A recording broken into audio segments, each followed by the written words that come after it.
Oke, saham yang mau kita bahas selanjutnya adalah MTEL ya, atau PT Daya Mitra Telekomunikasi. Nah, perusahaan ini merupakan salah satu anak perusahaan PT Telkom Indonesia loh. Ya, jadi perusahaan ini bergerak di bidang penyediaan infrastruktur telekomunikasi. Nah, Mitratel mulai menapaki bisnis menara telekomunikasi sejak tahun 2008. Sampai saat ini Mitratel telah mengelola lebih dari 28.000 menara telekomunikasi yang tersebar di seluruh Indonesia. Nah, semua operator seluler Indonesia telah menjadi tenan dengan menempatkan perangkat BTS-nya di menara Mitratel.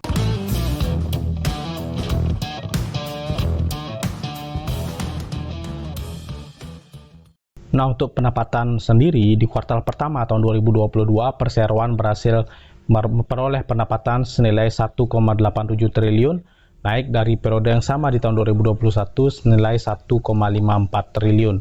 Nah, untuk di kuartal kedua tahun 2022, perseroan berhasil mencetak pendapatan senilai 1,86 triliun, turun dari periode yang sama di tahun 2021 senilai 1,69 triliun. Untuk kuartal ketiga tahun 2022, perseroan berhasil memperoleh pendapatan senilai 1,88 triliun, naik tipis dari periode yang sama di tahun 2021 senilai 1,80 triliun. Untuk laba bersih sendiri, di kuartal pertama tahun 2022, perseroan berhasil memperoleh laba bersih senilai 459 miliar, naik dari periode yang sama di tahun 2021 senilai 343 miliar.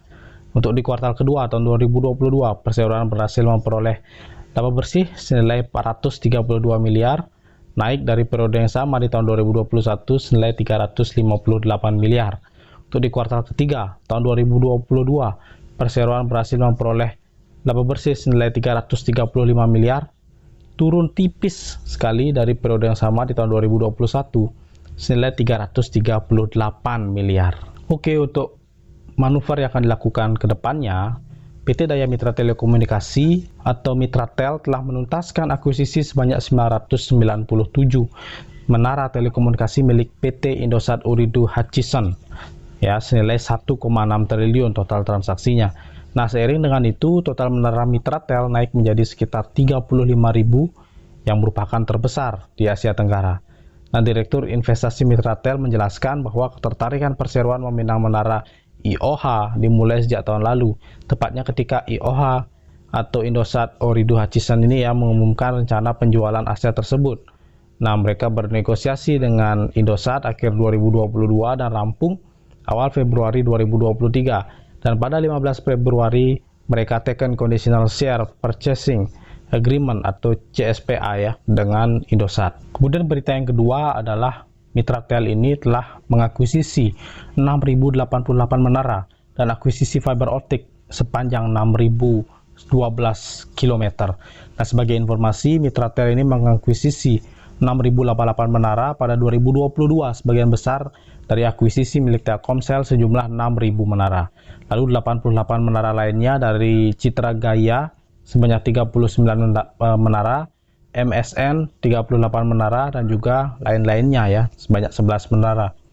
Nah, Direktur Utama Mitratel ini mengatakan akuisisi menara dan fiber optik merupakan bagian dari usaha untuk memastikan Mitratel selalu siap dan secara cepat dapat memberikan solusi bagi para operator telekomunikasi.